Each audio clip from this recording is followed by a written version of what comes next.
Assalamualaikum warahmatullahi wabarakatuh. Alhamdulillahi rabbil alamin. Wassalatu wassalamu ala sayyidina Muhammadin wa ala alihi wa sahbihi rasulillahi ajma'in.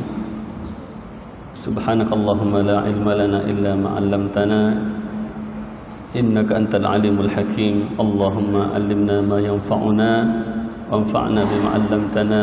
Allahumma faqihna fi dinina. Allahumma amin ya rabbal alamin. Bapak Ibu, saudaraku kaum muslimin yang dirahmati Allah Subhanahu wa taala, kembali dan senantiasa kita bersyukur kehadirat Allah Subhanahu wa taala. Alhamdulillah rabbil alamin. Pada siang hari ini kita masih terus dicurahkan rahmat dan karunia oleh Allah Subhanahu wa taala. Dan juga tidak lupa kita berdoa untuk saudara-saudara kita dimanapun mereka berada, yang saat ini ditimpa berbagai macam cobaan oleh Allah Subhanahu wa taala. Seperti baru kita dengar bahwa pada hari ini telah terjadi sebuah musibah besar juga di Lebanon. Terjadi ledakan besar yang menewaskan banyak orang, meruntuhkan banyak bangunan. Mudah-mudahan mereka yang ditimpa musibah diilhamkan kesabaran oleh Allah Subhanahu wa taala dan diganti dengan pahala yang berlipat ganda, dan juga diganti dengan yang lebih baik daripada sesuatu yang mereka kehilangan. Selawat dan salam teruntuk yang mulia junjungan kita baginda Rasulullah sallallahu alaihi wasallam. Allahumma salli ala sayyidina Muhammad wa ala alihi wa sahbihi ajma'in. Dan juga kita berdoa mudah-mudahan Allah Subhanahu wa taala senantiasa mencurahkan rahmat, ampunan dan berkatnya kepada almarhum Sidi Ibnu Athaillah As-Sakandari yang setiap hari Rabu kita kaji pesan-pesan hikmah yang telah beliau sampaikan. Pada sebelumnya kita sudah membahas hikmah yang ke-8, yang di situ Imam Ibnu Athaillah As-Sakandari mengatakan, apabila Allah Subhanahu wa taala membukakan untukmu salah satu arah untuk berkenalan dengannya, idza fatahalaka wijhatan minat ta'arrufi, apabila Allah Subhanahu wa taala membukakan untukmu salah satu arah untuk berkenalan dengan Allah, yang mana arah yang Allah bukakan itu membuat engkau tidak bisa beramal banyak, diberikan penyakit, diberikan kebangkrutan, diberikan kemiskinan, diberikan kesusahan, enggak bisa bersedekah, tidak bisa sholat berjamaah, tidak bisa melakukan berbagai macam kebaikan. Kalau itu datangnya dari Allah, maka fala tubali an qalla amaluka. Maka dalam kondisi seperti itu jangan kau risau. Engkau tidak bisa bersedekah seperti yang lain, enggak masalah. Engkau tidak bisa melaksanakan kebaikan seperti yang lain, tidak bisa sholat berjamaah karena memang Allah berikan kepadamu penyakit, enggak masalah.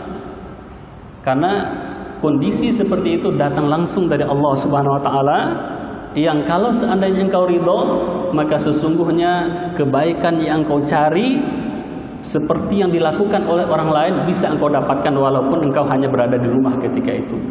Walaupun engkau berbaring tidak melakukan apa-apa, tapi kalau seandainya engkau ridho dengan apa yang Allah berikan kepadamu, maka sesungguhnya apa yang engkau harapkan itu akan Allah berikan kepadamu. Bahkan kata Imam Ibnu Athaillah As-Sakandari bahwa itu adalah pemberian yang langsung daripada Allah Subhanahu wa taala, karunia yang langsung Allah berikan kepadamu. Maka jangan risau walaupun amalnya sedikit ketika itu, kata Imam Ibnu Athaillah As-Sakandari. Bandingkan kata Imam Ibnu Athaillah, apa yang bisa kita persembahkan? Kita sholat belum tentu diterima, wudunya belum tentu sah, bacaannya belum tentu beres, belum tentu ada khusyuknya di dalamnya. Bandingkan pemberian Allah yang Dia curahkan kepadamu dengan apa yang engkau berikan kepada Allah, ibadahmu belum tentu diterima.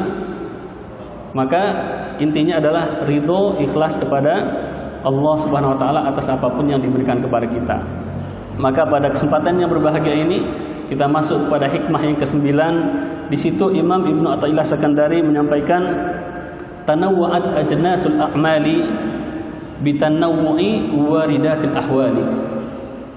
Beragamnya jenis amalan-amalan yang Allah perintahkan kita untuk melaksanakannya itu tergantung kepada kondisi yang beragam yang Allah berikan kepada kita.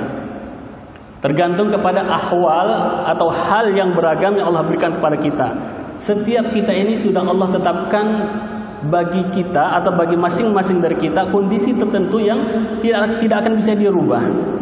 Si fulan ditetapkan sakit, si fulan ditetapkan sehat, si fulan ditetapkan sembuh saat ini, si fulan ditetapkan kaya, si fulan ditetapkan miskin. Itu kalau seandainya itu datang dari Allah, maka wa ma tasyauna illa ayyasha Allah. Apapun yang kalian inginkan tidak akan berubah kecuali kalau seandainya dikehendaki oleh Allah Subhanahu wa taala.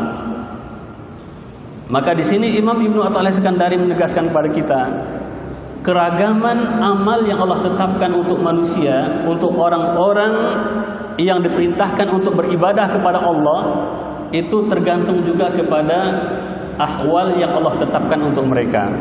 Kalau seandainya hal dia ketika itu adalah sakit, maka tidak sanggup dia sholat berdiri, maka cukup duduk saja, maka pahalanya sama dengan orang yang sholatnya sambil berdiri.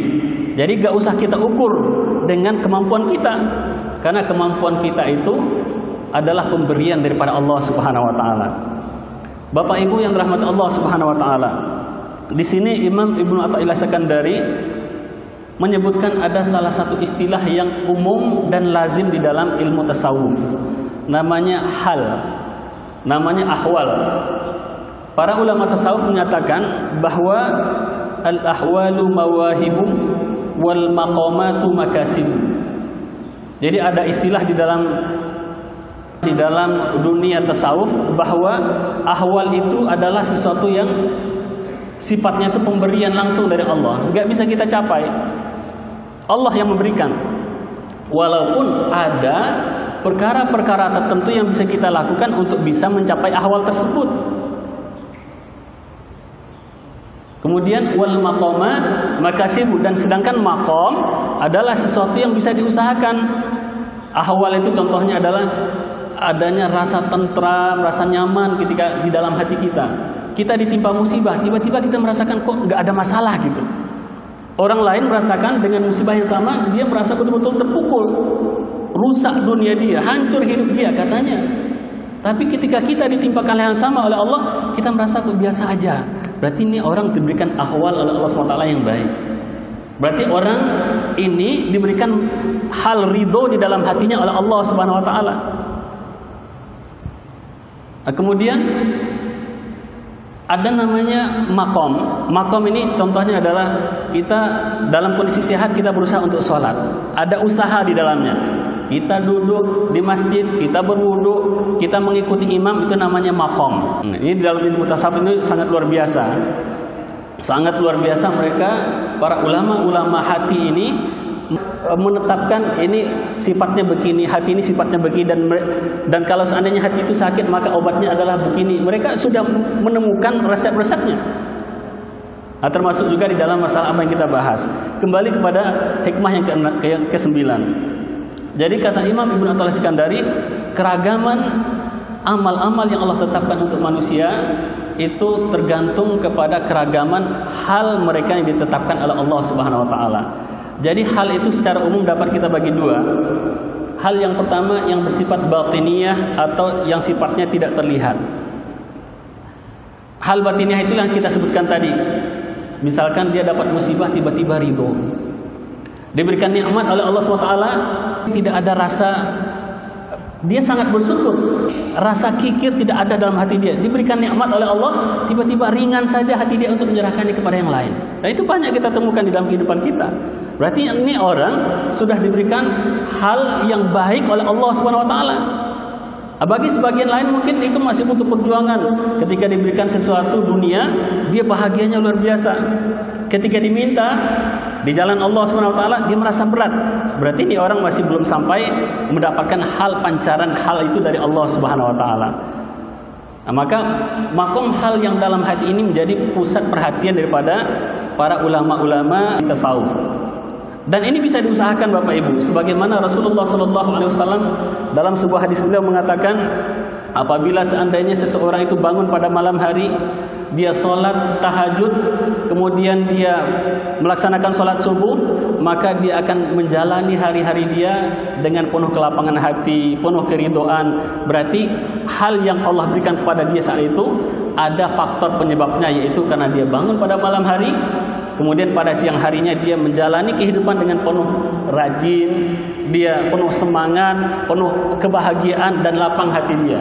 Berarti hal ini bisa kita usahakan juga, tapi tidak selamanya juga. Tidak selamanya juga. Maka banyak juga kita lihat ada orang yang malamnya sudah tahajud, tapi siang masih hati dia masih belum juga tenang, belum juga tentram hati dia.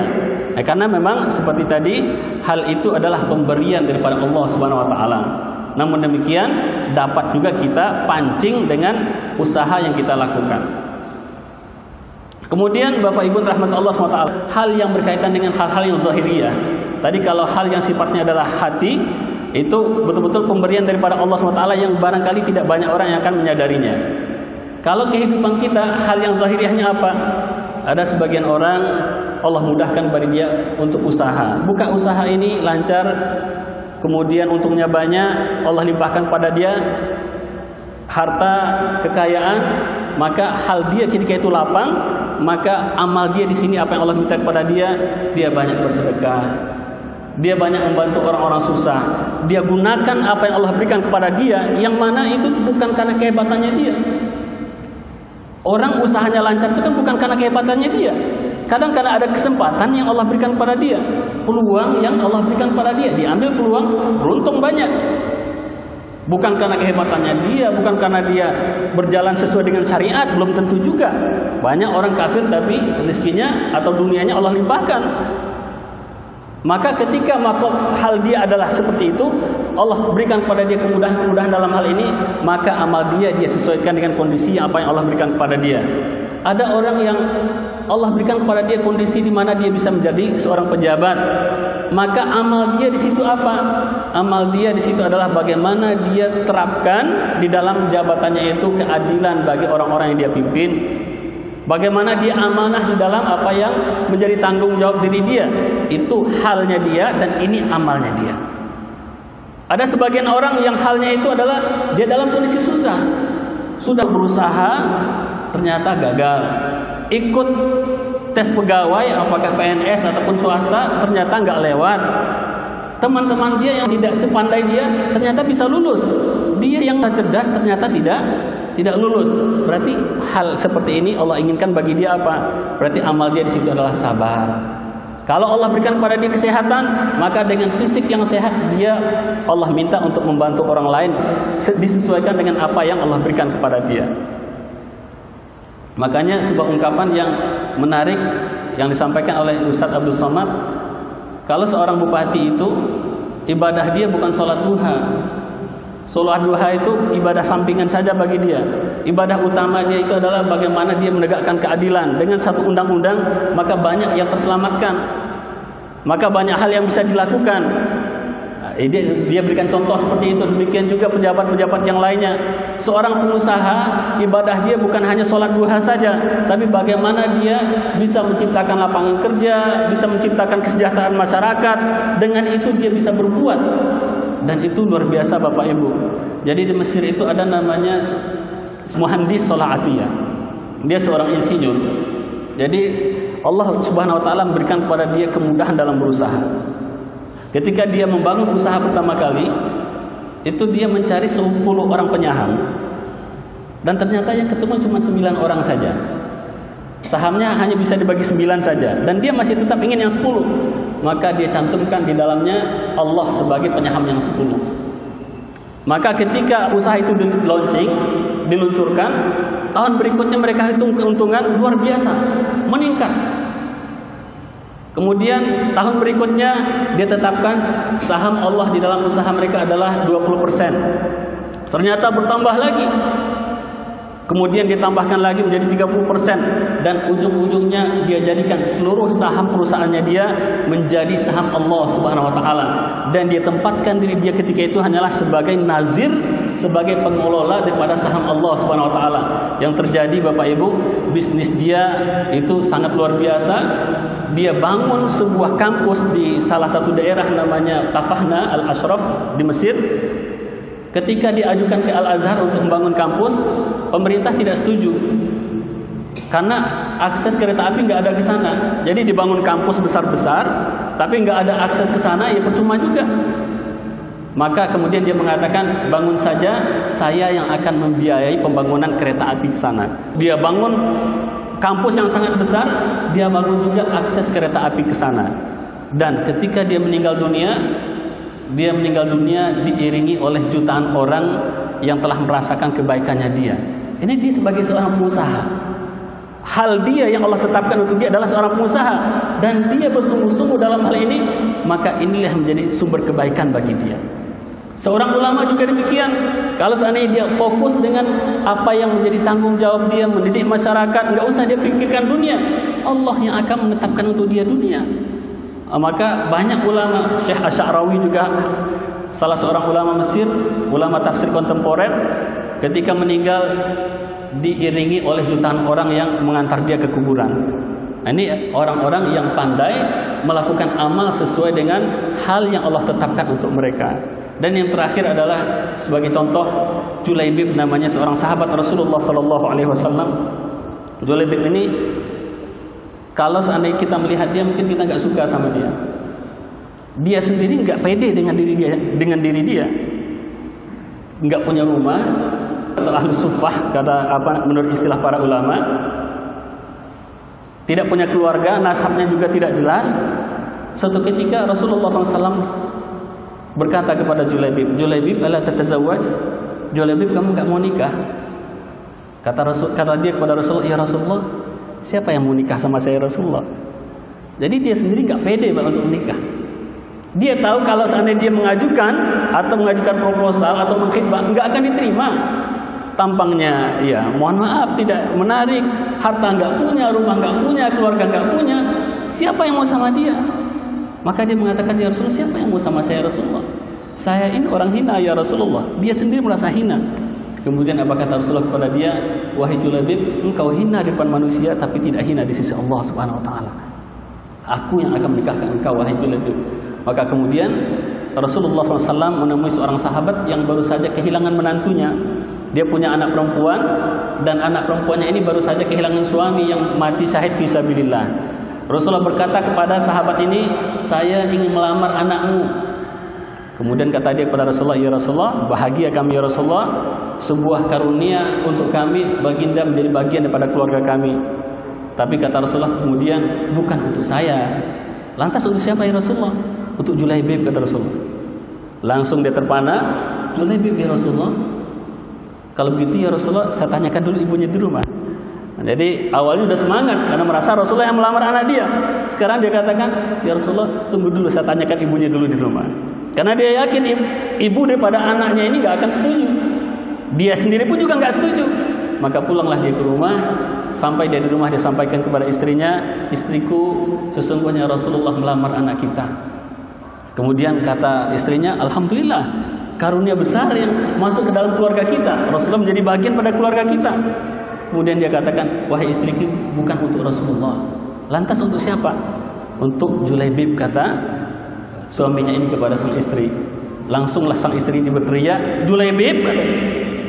Tidak, demi Allah, kata dia, saya tidak akan menikahkannya dengan Julaibib. Ini bukan perintah dari Allah, kata sang ibu. Tapi anak mereka adalah seorang anak yang solehah. Dari dalam keluar suara, wahai ayah, wahai ibu, tidak patut kita menolak pinangan Rasulullah SAW. Dan Rasulullah SAW tidak akan menyia-nyiakan aku selama-lamanya. Nikahkanlah aku dengan siapa yang diinginkan oleh Rasulullah.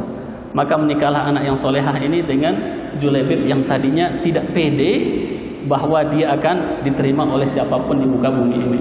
Maka menikahlah mereka. Singkat cerita, beberapa waktu kemudian Julaibib dibawa oleh Rasulullah SAW dalam sebuah perjuangan jihad, dan beliau gugur di sana. Dan ketika Rasulullah SAW mengumpulkan jasad para sahabat, beliau masih mencari-cari. Para sahabat ketika ditanya, apakah sudah ketemu keluarga kalian? Mereka mengatakan semuanya sudah ketemu ya Rasulullah. Rasulullah mengatakan, aku masih belum menemukan satu orang. Maka beliau sebutlah nama Julaibib, dan para sahabat pun berhamburan mencari Julaibib.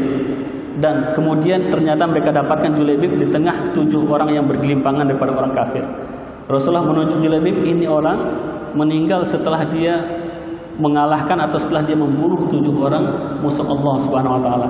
Dipangku dia oleh Rasulullah SAW, Dan kemudian Rasulullah menengadah ke langit dan mengatakan, Ya Rabb, hadza minni wa ana minhu. Ya Rabb, orang ini adalah bagian dari aku dan aku adalah bagian dari dia. Para sahabat yang melihat pemandangan itu cemburu kepada Julaibib. Dia cemburu kepada Julaibib.